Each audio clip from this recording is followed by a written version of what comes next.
नमस्कार, स्वागत है आपका अपना उत्तर प्रदेश में। मैं हूं आपके साथ सचिन चौहान। महात्मा गांधी काशी विद्यापीठ के 46वें दीक्षांत समारोह की शुरुआत हो गई है।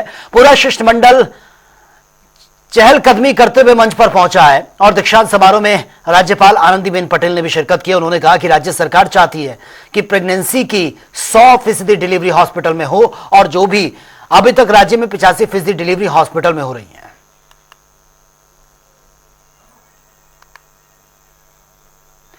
चलिए आगे बढ़ते हैं। ग्रेटर नोएडा में यूपी इंटरनेशनल स्टेट शो 2.0 के उद्घाटन कार्यक्रम का आयोजन हुआ, जहां पर माननीय उपराष्ट्रपति जगदीप धनखड़ के साथ मुख्यमंत्री योगी आदित्यनाथ ने शिरकत की है।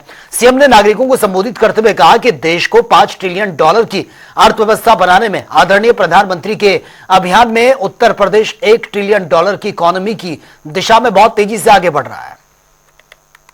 मुझे याद है जब उत्तर प्रदेश देश और दुनिया इस सदी की सबसे बड़ी महामारी को कोविड-19 से जूझ रहा था, उस समय उत्तर प्रदेश के अंदर उत्तर प्रदेश के जो कारीगर, जो श्रमिक देश के अलग अलग राज्यों में कार्य कर रहे थे, उनके सामने भीषण आजीविका का संकट खड़ा हुआ था।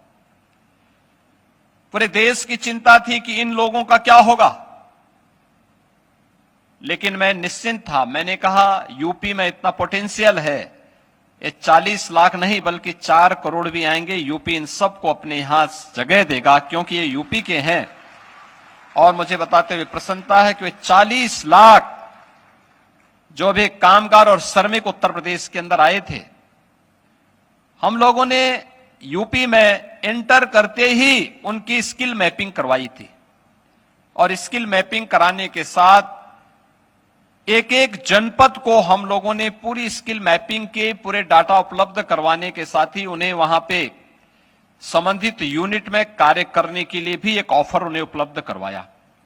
परिणाम था, कहीं भी कोई अव्यवस्था नहीं फैली, बल्कि उन लोगों ने आकर के उत्तर प्रदेश की अर्थव्यवस्था को एक बूस्ट दिया। और उत्तर प्रदेश आज यही कारण है कि न केवल प्रधानमंत्री मोदी जी के भारत की अर्थव्यवस्था को $5 ट्रिलियन की अर्थव्यवस्था बनाने के अभियान में उत्तर प्रदेश भी $1 ट्रिलियन की इकोनॉमी की दिशा में तेजी के साथ आगे बढ़ करके आज ग्रोथ इंजन के रूप में दिखाई दे रहा है। ये वही यूपी है जो आज से 7 वर्ष पहले देश के विकास का बैरियर माना जाता था। आज यह देश के विकास का एक ग्रोथ इंजन के रूप में जाना जा रहा है। इसमें एमएसएमई सेक्टर की एक बड़ी भूमिका है और हम लोगों को इस बारे में जरूर ध्यान में रखना होगा कि कोई भी बड़ा औद्योगिक निवेश बिना एमएसएमई बेस के आगे नहीं बढ़ सकता। और ये सौभाग्य का अवसर है कि उत्तर प्रदेश के पास देश का सबसे बड़ा एमएसएमई का बेस मौजूद है, जिस पर हम कार्य कर रहे हैं। चलिए आगे बढ़ते हैं। लखनऊ में पंडित दीनदयाल उपाध्याय की 108वीं जयंती के अवसर पर कार्यक्रम का आयोजन हुआ, जहां पर सीएम योगी के साथ साथ डिप्टी सीएम ब्रजेश पाठक और बीजेपी के अध्यक्ष भूपेंद्र चौधरी भी मौजूद रहे हैं। देखिए हमारे संवाददाता टीएन मिश्रा की यह ग्राउंड रिपोर्ट। लखनऊ में पंडित दीनदयाल उपाध्याय की 108वीं जयंती का आयोजन किया गया। इसका उद्घाटन सुबह जब सीएम योगी आदित्यनाथ ने किया, उनके साथ जो है डिप्टी सीएम ब्रजेश पाठक, भाजपा अध्यक्ष भूपेंद्र सिंह और इसके साथ में मेयर सुषमा खरगवाल सहित कई वरिष्ठ पदाधिकारी मौजूद रहे।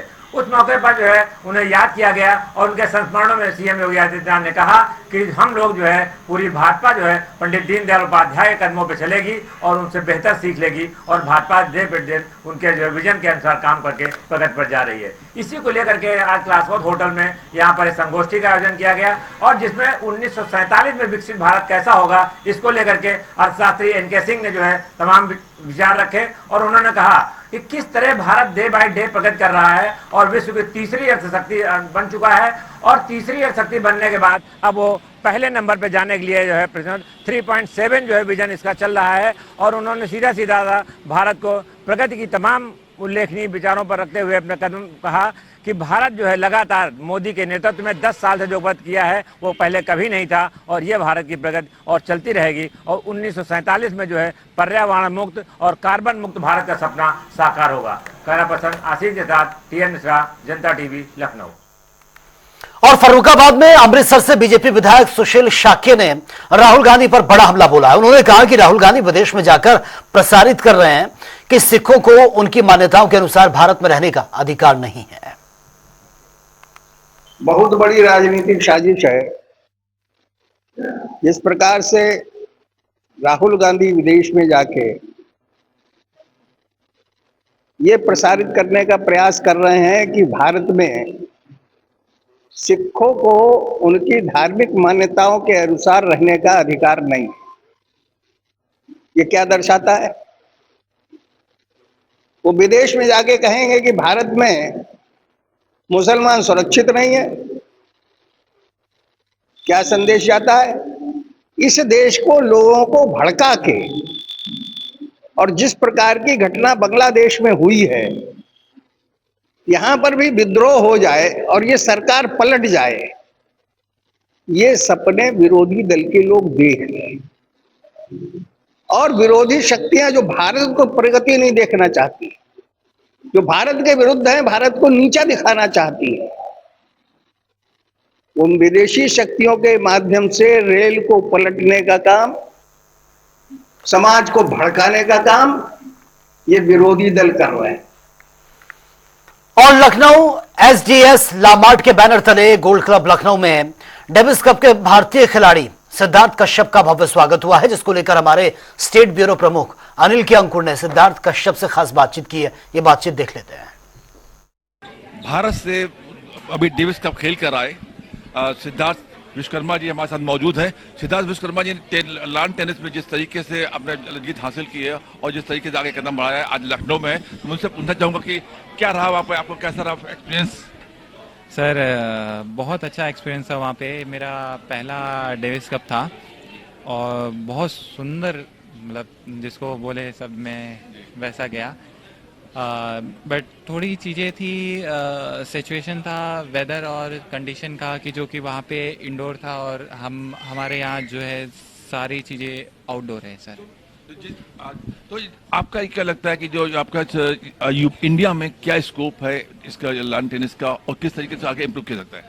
सर इंडिया में काफ़ी ज़्यादा स्कोप है लॉन टेनिस को लेके। बस यही है कि हमारे यहाँ सपोर्ट करने वाले, एक जैसे सोच वाले लोग मिल जाएं तो बहुत अच्छी बात है, बड़ी बात है। बड़ी बात है सर, एक जैसे सोच वाले लोग मिल जाएं, क्योंकि जब ऐसे लोग मिलते हैं तभी कोई ना कोई निकल के आता है। यूथ में क्या संभावना दिखा रहे हैं भारत के यूथ में? सर यूथ में तो बहुत जोश है, पावर भी है सर, बहुत कुछ कर सकते हैं। बस एक सही रास्ता, एक सही प्लेटफॉर्म की जरूरत है। Thank you. ये थे सिद्धार्थ विश्वकर्मा जी, जिन्होंने डेविस कप में अभी पार्टिसिपेट किया और विजय हासिल की। आपका कहना था कि थोड़ा सा दिक्कतें, थोड़ी सी समस्याएं आती रहती है वेदर को लेकर के, अलग अलग स्थानों को लेकर के। जनता टीवी आशीष कश्यप के साथ अनिल के अंकुर, लखनऊ। और मैनपुरी से एक मामला सामने आया है, जहां पर ग्राम ऋषिपुर निवासी पीड़ित ईश्वर दयाल अपने परिवार के साथ जिला मुख्यालय के पार्क में आमरण अनशन पर बैठे हैं।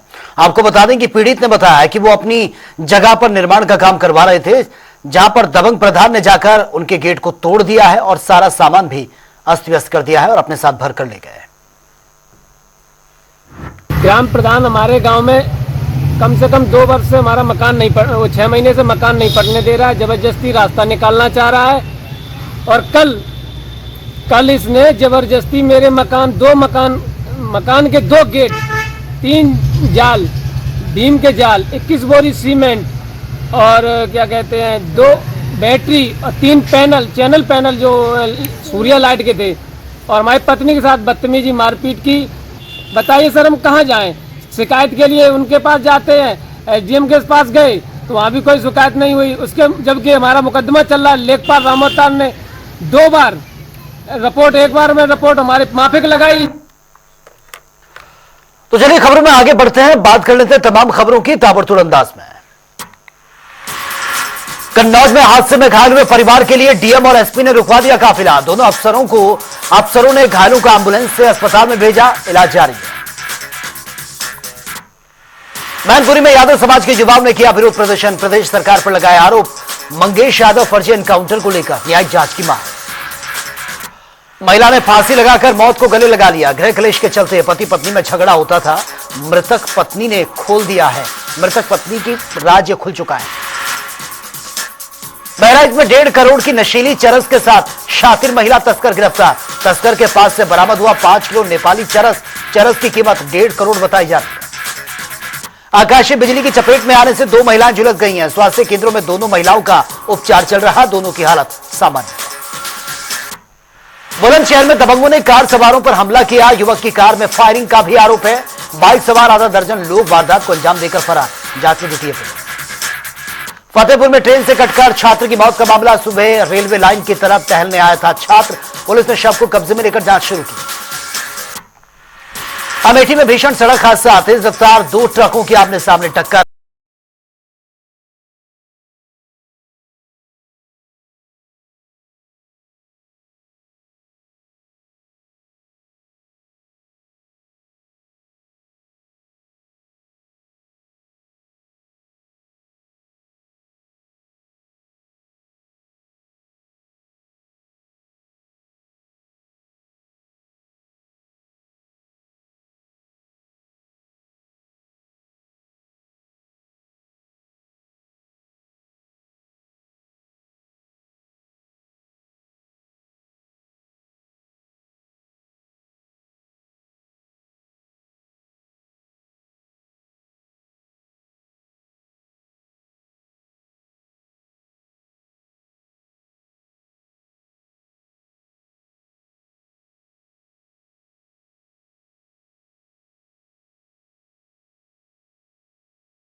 रामपुर में पुलिस और गौकश बदमाशों के बीच मुठभेड़ का मामला। एक बदमाश के पैर में लगी है गोली, दूसरे की बदमाश को पुलिस ने गिरफ्तार कर लिया।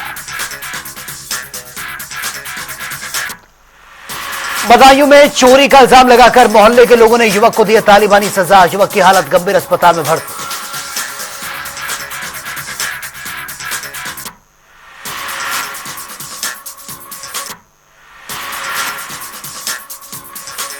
बरेली कब्रिस्तान की जमीन पर साठगांठ कर काटे जा रहे हैं यहां पर पेड़। ग्राम प्रधान की मिलीभगत से पेड़ों का कटान जारी। शिकायत के बावजूद भी अब तक नहीं हुई कार्रवाई। मुजफ्फरनगर पुलिस ने सैकड़ों करोड़ों रुपए की जीएसटी चोरी करने वाले 7 लोगों को किया गिरफ्तार। हवाला कनेक्शन का नाम भी सामने आया। बहराइच में बुलडोजर की बड़ी कार्रवाई देखने को मिली। प्रशासन से पहले ग्रामीणों ने अपने हाथों से तोड़ दिया अपना आशियाना। सहारनपुर पहुंचे हैं अबू धाबी के शेख सैयद नसीर बाबदर। कहा, भारत ऐतिहासिक देश है। प्रधानमंत्री नरेंद्र मोदी को बताया अपना दोस्त। मुजफ्फरनगर में डीएम ऑफिस पहुंचे हैं खतौली पूर्व विधायक विक्रम सैनी। सीएम के प्रतिष्ठानों पर मालिक का नाम लिखे जाने का समर्थन। बोले, मिलावट करने वालों का लठों से होना चाहिए इलाज। रामपुर में बिजली विभाग के कर्मचारियों की शर्मनाक हरकत सामने आई। बिजली चोरी पकड़ने के लिए विभाग ने फर्जी कटिया जोड़कर बनाया पावर थेफ्ट वीडियो। आगरा में क्षत्रिय महासभा ने पुलिस और प्रशासन के खिलाफ मोर्चा खोल दिया। क्षत्रिय समाज के उत्पीड़न का आरोप। विधायक और जिला अध्यक्ष पर कार्रवाई की मांग। मैनपुरी में दबंग प्रधान के आतंक से ग्रामीण परेशान। प्रधान ने रुकवाया पीड़ित परिवार का निर्माण कार्य। न्याय के लिए आमरण अनशन पर बैठा परिवार। आगरा में पानी की समस्या को लेकर कांग्रेस पदाधिकारी ने नगर निगम में किया प्रदर्शन। जमकर की नारेबाजी। बदायूं में अचानक से अनियंत्रित होकर नाले में जा गिरी तेज रफ्तार स्कूली बस। बच्चों में मची चीख पुकार। आक्रोशित ग्रामीणों ने जमकर हंगामा काटा। फतेहपुर में बदमाशों और पुलिस के बीच मुठभेड़ हुई है। एक बदमाश के पैर में लगी है गोली, बाकी फरार। रायबरेली में समाजवादी छात्र सभा के जिला अध्यक्ष की अगुवाई में कार्यकर्ताओं ने प्रदर्शन किया। महाविद्यालय में छात्र छात्राओं के साथ हो रहे उत्पीड़न को लेकर उठाई गई आवाज। जिलाधिकारी के राज्यपाल के नाम सौंपा ज्ञापन। अलीगढ़ में अज्ञात वाहन ने भट्टा मजदूर को टक्कर मार दिया, मौके पर ही मौत। पुलिस ने शव को पोस्टमार्टम के लिए भेजा। कौशाम्बी में शर्मसार कर देने वाला मामला सामने आया। विद्यालय में टीचर पर छात्राओं से बैड टच करने का आरोप, 8 छात्राओं ने की थी शिकायत। अमेठी में तालाब में नाबालिग बच्चे का शव मिला। दादी और पिता ने सौतेली मां पर लगा दिया हत्या का आरोप। सूचना पर पहुंची है पुलिस, जांच शुरू। अलीगढ़ में सपा छात्र नेताओं ने उत्तर प्रदेश सरकार पर छात्र उत्पीड़न का आरोप लगा दिया। राष्ट्रपति के नाम सौंपा ज्ञापन। मुख्यमंत्री योगी का पुतला जलाने का भी प्रयास किया। आगरा लखनऊ एक्सप्रेस वे पर भीषण सड़क हादसा। हादसे में एक की मौत, 9 घायल। नींद की झपकी आने से हुआ हादसा। प्रयागराज में प्रमुख सचिव नगर विकास को 2 दिवसीय दौरा। महाकुंभ के तहत कराए जा रहे कई विकास कार्यों का स्थलीय निरीक्षण अधिकारियों के साथ मिले। संत कबीर नगर में विश्व फार्मासिस्ट दिवस पर कबीर आश्रम के बच्चों को तोहफा। बच्चों को वितरित किए गए कॉपी, किताब और फल। बिजनौर में 2 दिन से लापता महिला का तालाब में शव मिला। पुलिस ने पोस्टमार्टम के लिए भेजा शव। करीब 2 साल से बीमार चल रही थी महिला। संत कबीर नगर में छात्र नेताओं ने ज्ञापन दिया। छात्र संघ का चुनाव कराने को लेकर की मांग। महाविद्यालय पर छात्रों ने गंभीर आरोप लगाए। फर्रुखाबाद पुलिस को मिली बड़ी सफलता। 4 शातिर लुटेरों को पुलिस ने गिरफ्तार किया। लूटपाट कर गृह स्वामी की हत्या कर दी। जिला पूर्ति अधिकारी के नेतृत्व में अवैध राशन सामग्री के गोदाम में छापा। कालाबाजारी का लगभग 35 क्विंटल चावल जब्त किया गया। आपूर्ति विभाग अभियान चला। बुलंदशहर के निजी अस्पताल में लापरवाही के चलते प्रसूता की मौत का मामला। मौके से फरार हुआ डॉक्टर। परिजनों ने इलाज में लापरवाही के आरोप लगाए। बाराबंकी के कई विद्यालयों में जागरूकता कार्यक्रम का आयोजन किया गया। जल संरक्षक को लेकर जागरूक समिति ने छात्रों को बताया जल संरक्षण के उपाय और महत्व। आगरा में अज्ञात लोगों ने की है आश्रम में संत बाबा कल्याण दास की हत्या। धारदार हथियार से हमला कर हत्या को दिए जाने की घटना को अंजाम दिया गया। जांच में जुटी है पुलिस। अलीगढ़ में दबंगों पर पोखर और मरघट की जमीन पर अवैध कब्जे का आरोप है। सपा जिलाध्यक्ष के साथ डीएम से मिले ग्रामीण। हत्या आरोपी के घर को अज्ञात लोगों ने आग के हवाले कर दिया। 23 सितंबर को बगीचे में बैठे युवक की गला काटकर कर दी गई थी निर्मम हत्या। भारी पुलिस बल ने मौके पर पहुंचकर आग बुझाई। आगरा नगर निगम में कबाड़ से कमाल प्रतियोगिता का आयोजन किया गया। 60 से ज्यादा स्कूली बच्चों और 40 से ज्यादा एनजीओ के साथ साथ महिला समूह ने हिस्सा लिया। बिजनौर में स्कूल की शिक्षिका ने स्कूल इंचार्ज पर लगा दिए छेड़खानी के आरोप। शिक्षा अधिकारी से शिकायत। एटा में बीएसए ऑफिस पर शिक्षकों का धरना जारी है। बीएसए निदेशक दिनेश सिंह पर शिक्षकों का उत्पीड़न करने का आरोप। वाराणसी में महात्मा गांधी काशी विद्यापीठ में दीक्षांत समारोह का आयोजन। बिजली गुल राज्यपाल भी रहे मौजूद।